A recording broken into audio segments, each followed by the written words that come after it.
Welcome back to our brotherhoods. This is your Vetti talk Sangam. நான் உங்களோட G Docker. இந்த வீடியோவில் என்ன பார்க்க போறோம்னா unrated game series part one. அன்ரேட்டட் கேம்ஸ்னோட 5-10 கேம்ஸ் சொல்லுவேன்லாம் எதிர்பார்க்காதீங்க. ஒரே ஒரு கேம் எடுத்துட்டு அந்த கேம் எதனால நல்லா இருக்கு, ஏன் அன்ரேட்டட் ஆச்சு, அப்புறம் அதோட ஸ்டோரி, கிராஃபிக்ஸ், இந்த கேம் எனக்கு ஏன் பிடிச்சிருந்துச்சுன்னு எல்லாத்தையும் சும்மா உங்களுக்கு பிரிச்சு பிரிச்சு பிரிச்சு பிரிச்சு வச்சிடுறேன்.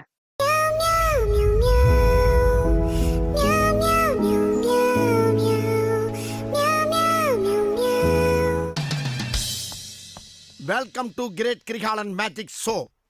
ஃபர்ஸ்ட் நம்ம அன்ரேட்டட்ல எடுத்திருக்க கேம் தான் மீடியம். இந்த கேம் 2021ல ப்ளூபர் டீமால டெவலப் பண்ணி ரிலீஸ் பண்ணப்பட்டது. ப்ளூபர் டீம் வந்து ஆல்ரெடி உங்களுக்கு நிறைய பேருக்கு தெரிஞ்சிருக்கும். இவங்க தான் நம்ம சைலண்ட் ஹில் 2 ரீமேக் பண்ணாங்கல்ல, அந்த ஸ்டுடியோஸ் தான். ஆக்சுவலா இந்த கேமுக்கு விதை போட்டதுங்கிறது 2012ல. ஆனா அப்போ இருந்த டெக்னாலஜி படி இந்த கேமை டெவலப் பண்றது கஷ்டம். இதோட ஸ்பிளிட் ஸ்கிரீன் சவுண்டெல்லாம் ரொம்ப கஷ்டமா இருந்ததுனால பொறுமையா காத்திருந்து 2021ல இந்த கேமை ரிலீஸ் பண்றாங்க. என்னதான் இவங்க வெயிட் பண்ணி ரிலீஸ் பண்ணாலும், இந்த கேம் வந்தப்ப ஏகப்பட்ட நெகட்டிவ் கமெண்ட்ஸ், அப்புறம் பல அடி வாங்குச்சு. அதுலயும் அது மேஜரா வாங்குனதுங்கிறது அந்த ஸ்பிளிட் ஸ்கிரீனுக்காகவும், அதோட காம்ப்ளெக்ஸான அந்த ஸ்டோரி டெல்லிங்காகவும் தான். இதெல்லாம் தாண்டி இன்னும் ஒரு சில பேர் என்ன சொன்னாங்கன்னா, இந்த டெத் ஸ்ட்ராண்டிங் நம்ம சொன்னாங்கல்ல வாக்கிங் சிமுலேட்டர்ன்னு, அதே மாரி இந்த கேமையும் நெறைய பேரு வாக்கிங் சிமுலேட்டர்ன்னு சொல்லி நெறையா கலாய்ச்சிருக்காங்க. இதெல்லாம் தாண்டி சைக்காலஜிக்கல் ஹாரர் கேம்ன்னு சொன்னீங்களே, ஆனா பெருசா ஹாரர் இல்ல அப்படின்னு சொல்லி ஏகப்பட்ட பேர் இந்த கேம வச்சு செஞ்சிருக்காங்க. ஆனா, இதெல்லாம் தாண்டி இந்த கேம் உண்மையிலேயே ஒரு ஒர்த்தான கேம். அது ஏன்? அது எப்படிங்கிறத தெளிவா பார்ப்போமா ஃபர்ஸ்ட்லேருந்து? ஃபர்ஸ்ட் இந்த கேமோட ஸ்டோரிலேருந்தே ஸ்டார்ட் பண்ணிருவோம். இந்த கேமோட ஸ்டோரிய நான் ஷார்ட்டா சொல்றேன். மிச்சத்த நீங்க ப்ளே பண்ணி எக்ஸ்பீரியன்ஸ் பண்ணுங்க. இந்த கேம் போலண்ட்ல போஸ்ட் கம்யூனிசம் பீரியடான 1999ல செட் ஆகியிருக்கு. நம்ம இந்த கேம்ல ப்ளே பண்ண போற கேரக்டரோட நேம் தான் மரியன். இவளுக்கு ஸ்பிரிட் வேர்ல்டுக்குள்ள போறதுக்கான பவர்ஸ் இருக்கு. அதுவும் இல்லாம அந்த வேர்ல்டுக்குள்ள இன்டராக்ட் பண்றதுக்கான பவர்ஸும் இருக்கு. மரியானுக்கு அடிக்கடி ஒரு கனவு வருது. அதுல யாரோ ஒருத்தன் ஒரு பொண்ண கன்னால ஷூட் பண்றான். அந்த கனவு அவளுக்கு ஏன் வருது அப்படின்னு அவ கன்ஃபியூஸ்டா இருக்கா. அப்படி ஒரு நாள் அவளோட அப்பாவும் இறந்துடுறாங்க. அவங்க அப்பான்னா அவளோட வளர்ப்பு அப்பா. அவரும் ஒரு நாள் இறந்து போக, அவளுக்கு என்ன பண்றதுன்னே புரியாம அவங்க அப்பாவோட ஆபீஸுக்கு போகும்போது, அப்போ இவளுக்கு தாமஸ் அப்படிங்கிற ஒருத்தங்கிட்ட இருந்து கால் வருது.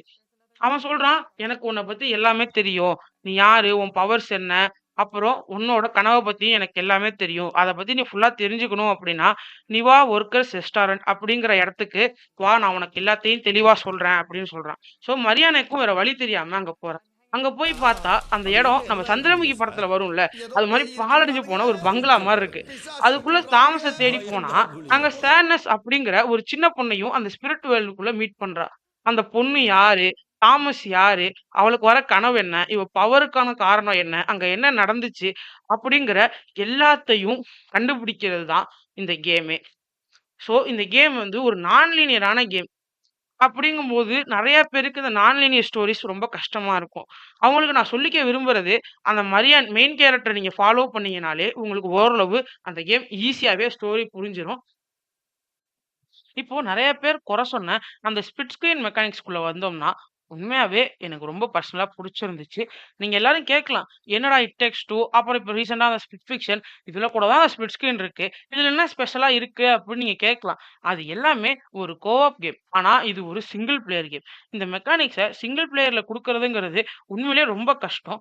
அத பெர்ஃபெக்ட்டா மேனேஜ் பண்ணி, அத நல்ல ஒரு சினிமேட்டிக்கா நமக்கு பிரசன்ட் பண்ணதுக்கு உண்மையிலேயே ப்ளூப்பர் டீம நம்ம பாராட்டியே ஆகணும். அதுவும் இல்லாம ஒரு சில இடங்கள்லலாம் நீங்க ஒரு ஸ்பிரிட் வேர்ல்டுக்குள்ள இன்டராக்ஷன் பண்ணுவீங்க. ஆனா, அது ரியல் வேர்ல்ட்லயும் அதே இன்டராக்ஷன் அப்படியே காட்டுவாங்க. அது எல்லாமே விச் இஸ் ரியலி குட். எனக்கு உண்மையா அந்த ஸ்பிளிட் ஸ்கிரீன்ங்கிறது ரொம்ப புடிச்சிருந்துச்சு. ஆனா, இப்படிப்பட்ட மெக்கானிக்ஸ ஏன் எல்லாரும் அப்ப அவ்ளோ அடிச்சாங்கங்கிறது தான் எனக்கு ஒண்ணுமே புரியல. என்னங்க எனக்கு ஒண்ணுமே புரியலையா? அதுதானப்பா எனக்கும் புரியல. இப்ப அப்படியே இந்த கேமோட கேம் பிளே அண்ட் கிராபிக்ஸ்க்கு வந்தோம்னா, இந்த கேம்ல கேம் பிளேன்னு எடுத்துக்கிட்டீங்கன்னா ஒண்ணுமே இல்ல. ஒண்ணுமே இல்ல. ஆமாங்க. உங்களுக்கு காம்பேக்ட்ங்கிற ஒரு விஷயம் சத்தியமா அந்த கேம்ல கிடையாது. நீங்க இந்த கேம் ஃபுல்லாவே இன்வெஸ்டிகேட் பண்ணுவீங்க. ஸ்பிரிட் வேர்ல்டுக்கும், ரியல் வேர்ல்டுக்கும் டிராவல் பண்ணி, பசில் சால்வ் பண்ணி அந்த மிஸ்டரீஸ கண்டுபிடிப்பீங்க. ஸோ அதுவும் இல்லாம இன்னொரு விஷயம், இந்த பசில் சால்விங்கும் ரொம்ப பேசிக்கான லெவல்ல தான் இருக்கும். அதனால உங்களுக்கு இந்த கேம் ரொம்பவே ஈஸியா இருக்கும். அதிகபட்சம் ஒரு 8 டூ 9 ஹவர்ஸ்க்குள்ளயே நீங்க இந்த கேம முடிச்சிருவீங்க. அப்படியே இப்ப கிராபிக்ஸ பார்த்தோம்னா, ஒரு சூப்பரான ஒரு படம் பார்க்குற ஃபீல குடுத்துருப்பாங்க. அதுவும் அந்த ஸ்பிரிட் வேர்ல்டுக்கு அவங்க குடுத்த அனிமேஷன்ஸ், அந்த டிசைனு, அந்த வேர்ல்டு உண்மையிலேயே சொல்றேன், பட்டாசா இருக்கும். ஒரு நல்ல ஹாரர் ஃபீல்ல இருக்கும். அதுவும் இல்லாம நீங்க ஸ்பிரிட் வேர்ல்டும் சரி, ரியல் வேர்ல்டும் சரி 2த்துக்குமே டிஃபரன்ஷியேட் காட்டுற மாரி ஒரு பக்காவான அனிமேஷன்ஸ் அண்ட் கிராபிக்ஸ் இதுல இருக்கும். இந்த கேம் ஃபுல் அண்ட் ஃபுல் ஒரு ஸ்டோரி ஃபோக்கஸ்ங்கிறதுனால, அந்த கட் சீன்ஸ் எல்லாம் பார்த்தீங்கனாலே தெரியும். அவங்க இதுக்கு எவ்வளோ எஃபோர்ட்ஸ் போட்டு அந்த அனிமேஷன், கிராபிக்ஸ் பண்ணியிருப்பாங்கன்னு. இப்ப இந்த கேமோட நெகட்டிவ பத்தி பார்ப்போமா? என்னதான் இந்த கேம்ல இவ்ளோ நல்ல விஷயங்கள் இருந்தாலும், ஒரு சில நெகட்டிவ் பாயிண்ட்ஸும் இருக்க தான் செய்யுது. அத ஃபர்ஸ்ட்டு இப்ப பார்த்துருவோம். அதுலயும் ஃபர்ஸ்ட்டா இந்த கேமோட ஸ்டோரி டெல்லிங் எடுத்துக்கிட்டீங்கன்னா, ஃபர்ஸ்ட்டு ஸ்டார்ட்டிங்ல நல்ல ஒரு 4வது, 5வது கியர் போட்ட மாரி வேகமா போய்க்கிட்டு இருக்கும். அப்படியே ஒரு மிட் போர்ஷன்ல இந்த கேம் அப்படியே ரிவர்ஸ் கியர் போட்ட மாரி ஸ்லோவாக ஆரம்பிச்சுரும். அது எனக்கு ஒரு சின்ன குறையா இருந்துச்சு. அடுத்து இந்த கேமோட கேமரா ஆங்கிள். இந்த கேமோட கேமரா ஆங்கிள ஃபோர்ஸ்டு பெர்ஸ்பெக்டிவ்னு சொல்லுவாங்க. இந்த கேம் ஸ்டோரி டெல்லிங் ஃபோக்கஸ்ங்கிறதுனால கேமரா ஆங்கிள் நல்லா தான் இருக்கு. ஆனா ஒரு சில நேரம் அந்த வேர்ல்ட் நல்லா இருக்கும்போது, அத எக்ஸ்ப்ளோர் பண்ண முடியல, சுத்தி பார்க்க முடியலங்கிற ஒரு சின்ன மன வருத்தமும் வரதான் செய்யுது. அதுலயும் இந்த கேம்ல ஒரு மேஜரான ஒரு விஷயம் இருக்கு. நீங்க ஓட சொன்னீங்கன்னா, அவன் ஜாக்கிங் தான் போவான். உங்களுக்கு ஓடுறதுக்கும் ஜாக்கிங்க்குமே வித்தியாசம் தெரியாத மாரி எனக்கு ஒரு கடுப்பா இருந்துச்சு. நான் ரன்னுன்னு குடுத்தா அவன் ஜாக்கிங் போறான். எனக்கு அது சத்தியமா எனக்கு கொஞ்சம் கடுப்பா இருந்துச்சு. இதே மாரி ஒரு சில இடங்கள்ல எனக்கு சின்ன சின்ன ஃப்ரேம் டிராப்ஸும் இருக்க தான் செஞ்சுச்சு. பட் அது ரொம்ப மேஜரா இல்ல. இப்போ இந்த கேம் எனக்கு குடுத்த எக்ஸ்பீரியன்ஸ பத்தி பார்ப்போம். My கருத்து வாட் இஸ் ஐம் சேயிங் இந்த கேம் எனக்கு உண்மையிலேயே ரொம்ப புடிச்சு போச்சு. அதுலயும் எனக்கு இந்த கேமோட ஃபேவரட்டான விஷயமே ஸ்டோரி டெல்லிங் தான். என்னதான் ஸ்டோரி டெல்லிங் அங்கங்க ஸ்லோவா இருந்தாலும், ஓவராலா பார்க்கும்போது எனக்கு உண்மையிலேயே அந்த ஸ்டோரி டெல்லிங் புடிச்சிருந்துச்சு. ஆக்சுவலா இந்த கேம நான் ப்ளே பண்ண ஆரம்பிக்கிறதுக்கு முன்னாடி, ஒரு அவுட்லாஸ்ட்டு, அப்புறம் அந்த ஈவில் வித்தின் இது மாரி இருக்க போகுதுன்னு நெனச்சு தான் உள்ள போனேன்.